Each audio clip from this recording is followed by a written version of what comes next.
Hello, my name is Dr. Peter Angelos. It is a pleasure for me to spend the next few minutes telling you a little bit about the Comprehensive Endocrine Surgery Fellowship at the University of Chicago.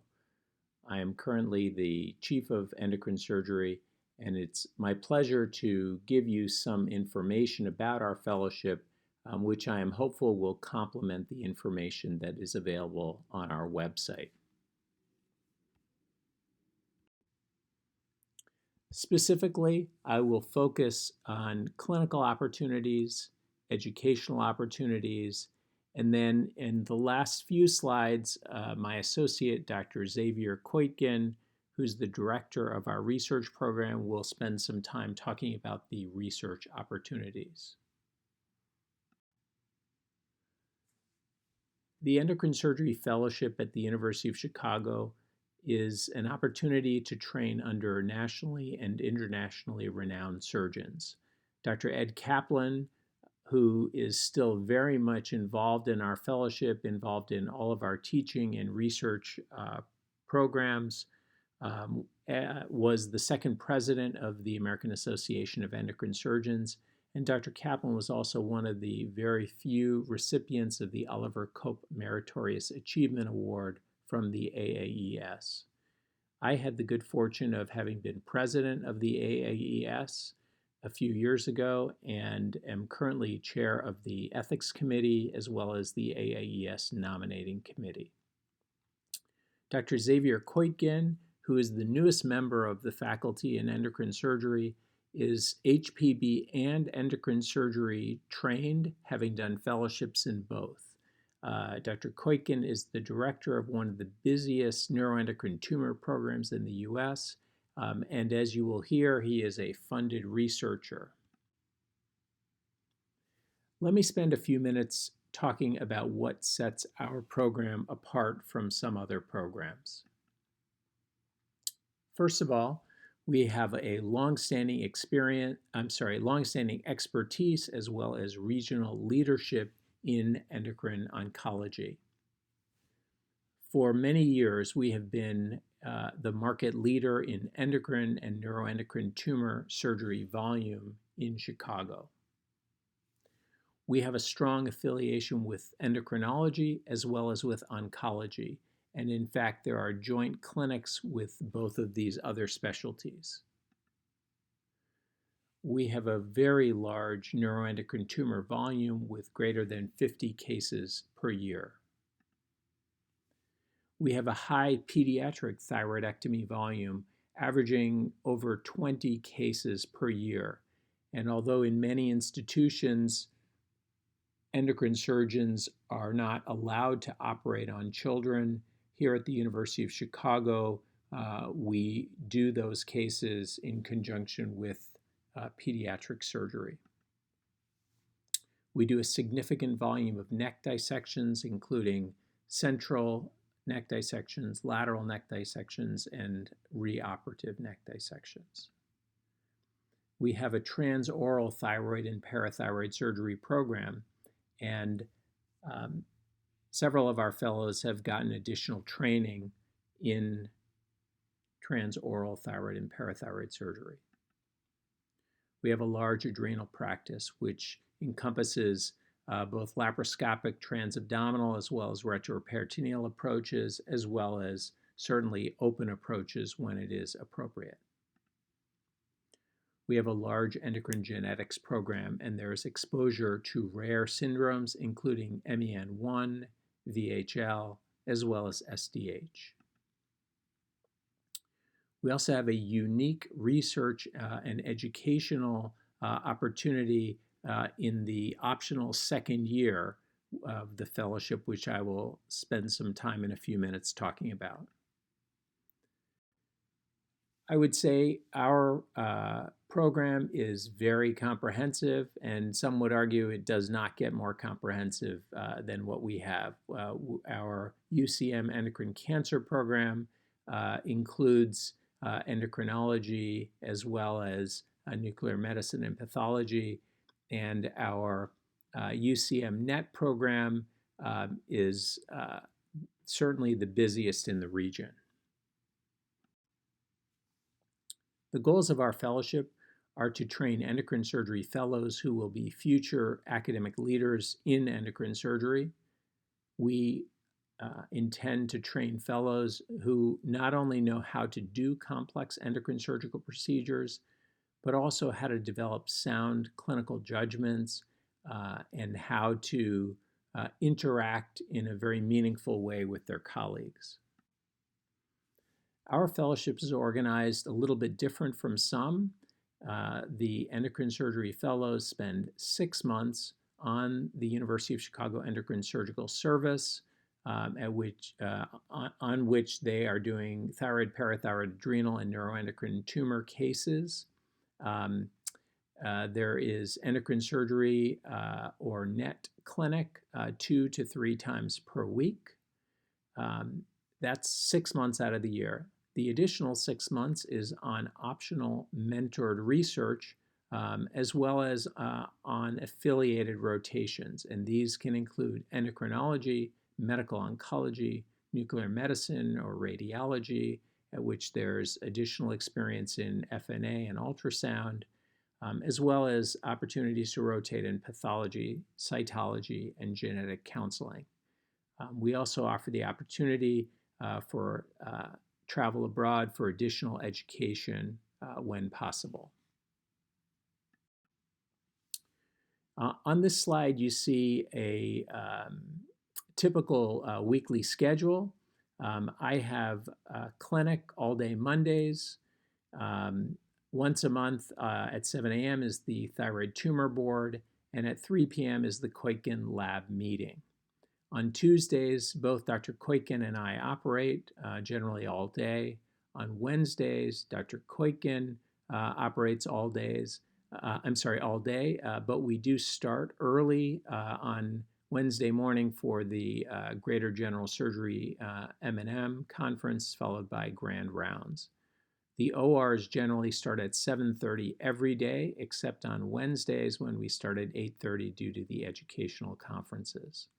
On Thursday, I generally operate, and Dr. Koiken has NET clinic in the morning and his endocrine surgery clinic in the afternoon. 1 p.m. once a month is the NET tumor board, and at 4:30 p.m. Once a month, the endocrine surgery fellows present at the Endorama conference. Endorama is a joint conference with medical endocrinology. On Fridays, Dr. Koiken has clinic in the morning, and I generally schedule the pediatric cases in the Comer Children's Hospital OR on Friday mornings. At 2 p.m., we have our endocrine pre-op conference and our research conference at 2:30 p.m. Now, we do have off-site clinics, both in downtown Chicago, what's known as River East, as well as in South Suburban location in Orland Park. Let me spend a few minutes talking about the fellow roles. We expect our fellows to participate in all aspects of preoperative, intraoperative, and postoperative care of endocrine surgical patients. Our fellows have an integral role in teaching the Pritzker medical students as well as the University of Chicago surgery residents. Our fellows play a central role in all of our endocrine surgery research projects. And our fellows present cases at monthly interdisciplinary endocrine and neuroendocrine tumor conferences, as well as once a month at the Endorama conference. I mentioned earlier that there is an option for a second year. Fellows may apply for an additional research year, and this is certainly contingent upon funding, but over half of our fellows have spent a second year. The research opportunities in the second year are to obtain a Master of Science in Public Health for clinical practitioners. Several of our fellows have done this. There's also an opportunity to do the McLean Center Clinical Ethics Fellowship. And again, we've had 2 fellows pursue this additional training. There's opportunities for extensive basic and translational research in the Koiken lab, as well as clinical and educational research opportunities. Now, from 1977 to 2001, Dr. Ed Kaplan had multiple foreign and domestic fellows, nearly half of whom went on to hold significant leadership positions. You'll see the numerous countries throughout the world. And they have gone on to be chief of surgery, president of the International Association of Endocrine Surgeons, director of a VA hospital, chair of a department of surgery, hospital president, president of the Asian Institute of Surgery, as well as two of his former fellows going on to become medical school deans. So certainly a very illustrious group of fellows. The more modern AAES Endocrine Surgery Fellowship began with Dr. Karen Devon in 2011, and you'll see our fellows listed here, most of whom have gone on to academic programs, and you'll see many of them have pursued additional research. This graph shows the case volumes for our fellows over the last several years, and you'll see generally the numbers hover just over 200. It does vary from year to year, but on average it's been slightly over 200. And then you can see here the breakdown of cases, although it's somewhat small. What's important to note is the significant increase in neuroendocrine tumor cases in the recent time frame since Dr. Koitgen has joined us on the faculty. A few additional things to mention about the experience here. We do routine intraoperative ultrasounds on all thyroid and parathyroid operations. Both Dr. Koitgen and I use routine neuromonitoring, and it just works out nicely that we use different machines. Both Neurovision and Medtronic machines are in use, and the fellows then have the opportunity to gain experience with both of the technologies. I mentioned the large volume of complex NET cases, and these include both laparoscopic and open pancreatectomies and denucleations, along with duodenal, small bowel, and colon resections, along with mesenteric lymphadenectomy. There's a significant number of liver debulking cases, and these include both wedge and anatomical resections as well as microfrequency ablations. I mentioned the transoral thyroid and parathyroid surgery program. In addition, we have the equipment and ability to do fiber optic laryngoscopy in our clinic, as well as fine needle aspirations in clinic, as well as on rotations with pathology and radiology. We also have a new radiofrequency ablation program for thyroid nodules. On this slide, you'll see some of the illustrious visiting professors that we've had come to the University of Chicago in the last several years. And I do want to specifically note the Edwin Kaplan named lecture, which began in 2015. And we have had really some great speakers. In addition, we collaborate closely with the Neuroendocrine Tumor Research Foundation, as well as NANETS, the North American Neuroendocrine Tumor Society, and have planned patient education conferences, as well as a regional education conference coming up in 2021. Let me give you a little bit of an orientation to the medical center. You'll see DCAM, the Duchossois Center for Advanced Medicine, where our clinics and the outpatient ORs are located. Comer Children's Hospital is adjacent to DCAM, and that's where the pediatric cases are done. The CCD, or Center for Care and Discovery, is the most recently opened building, and that's where the main ORs are located. The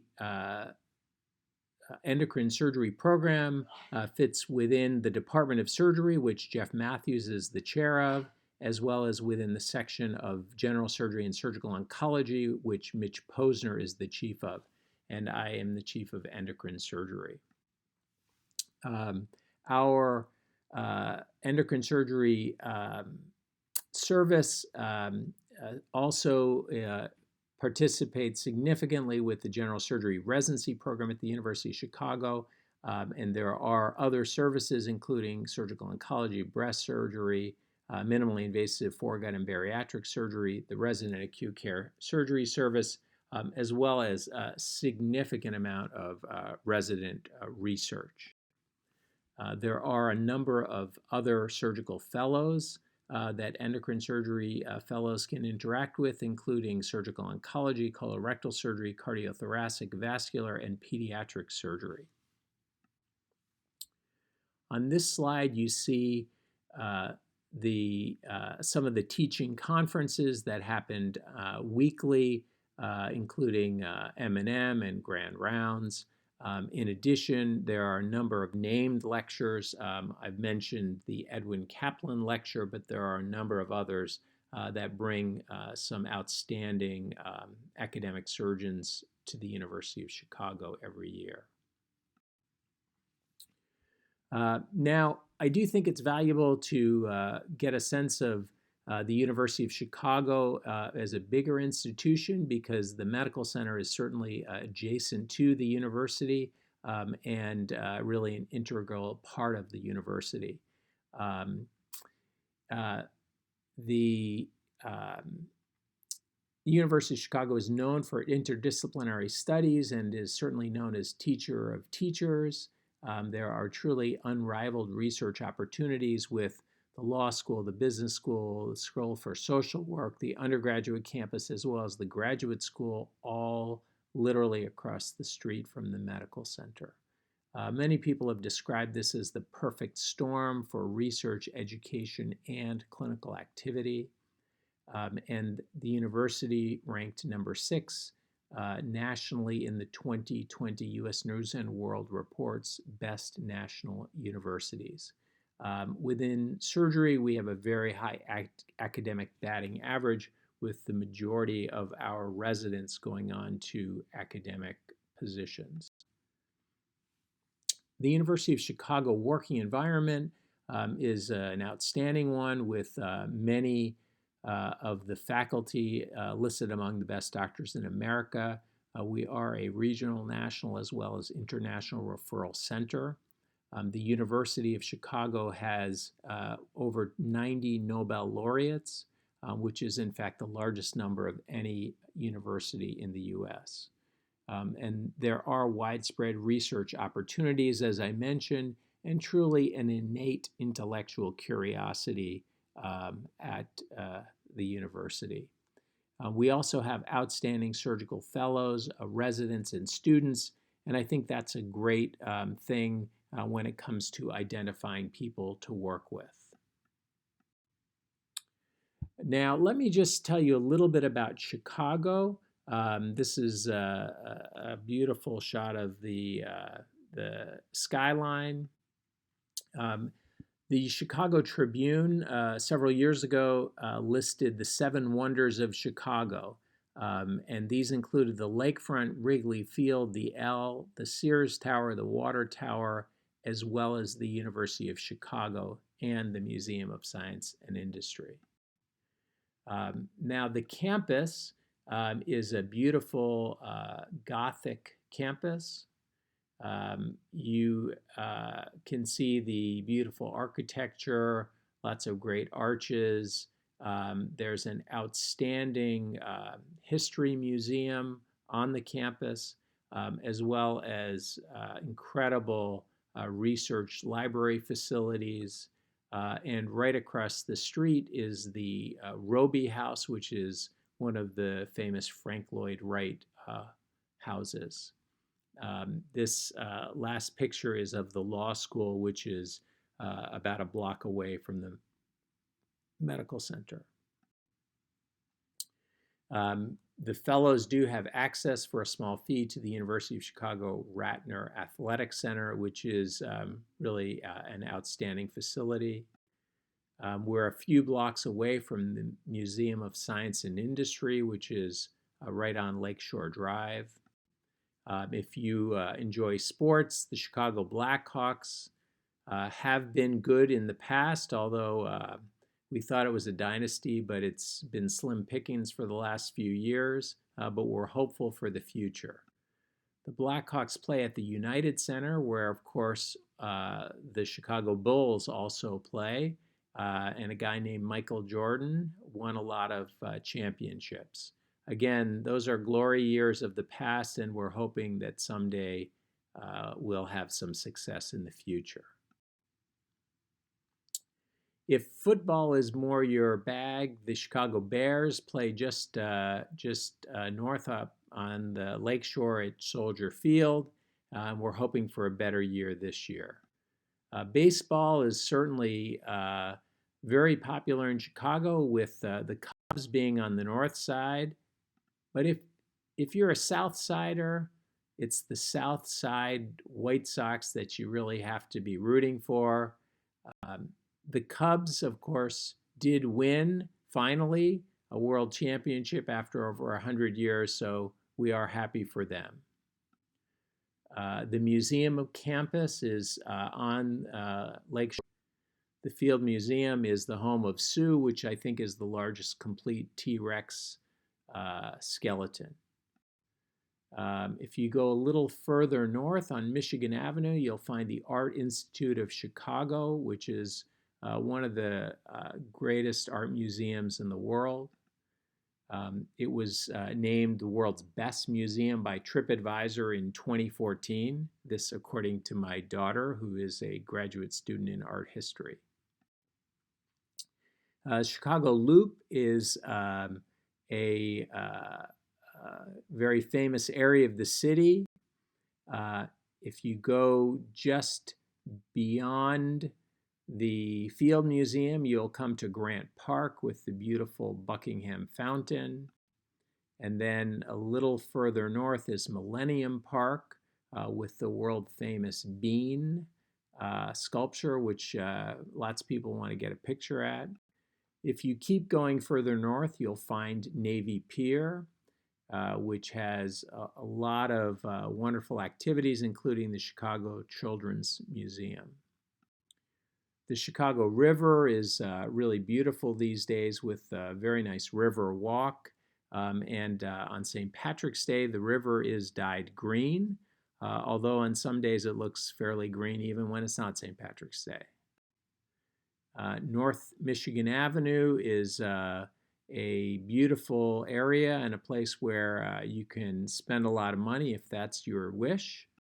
If you keep going north, you'll come to Lincoln Park, which is in fact a park as well as a zoo, the Lincoln Park Zoo, which is free, as well as a beautiful residential area. Certainly all of Chicago is on Lake Michigan, and the lakeshore with its beaches is truly iconic. Lastly, you really can't consider how wonderful Chicago is without thinking about the incredible festivals that we have.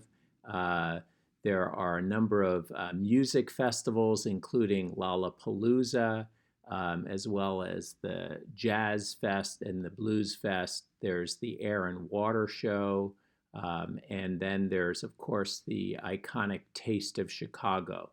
And these are all outstanding summer opportunities to enjoy the city of Chicago.